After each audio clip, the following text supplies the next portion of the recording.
Hello বন্ধুরা, good morning সকলকে। আজকে তোমাদের সাথে একটা সারাদিনের ভ্লগ শেয়ার করব, তো তোমরা অবশ্যই দেখতে থাকবে, আমার সঙ্গে থাকবে। অনেক দিন পরেই তোমাদের কাছে একটা ভ্লগ শেয়ার করছি। তো দেখো, আমি একটু ব্রাশ করে নিয়েছি, ঠিক তারপরেই আমি একটু ম্যাগি বানিয়ে নিয়েছিলাম।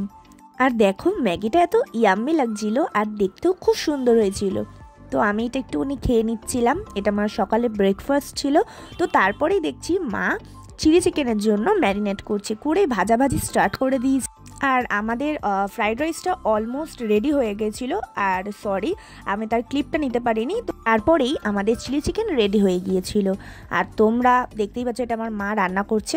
সত্যি বলতে এত সুন্দর স্মেল বেরিয়েছিল, আমার তো মানে রিয়েকশন দেখে তোমরা বুঝতে পারছো। তো এখন দেখো আমাকে সার্ভ করবে চিলি চিকেন আর ফ্রাইড রাইস। আর দেখো সার্ভ করেও দিয়েছে, প্রচণ্ড সুন্দর দেখতে লাগছে। আর আমার তো খুব ইয়াম্মি লেগেছিল খেতে। তোমাদের ভিডিওটা যদি ভালো লেগে থাকে একটা সাবস্ক্রাইব, একটা লাইক করে দিও। তো ভিডিওটা এখানে টাটা।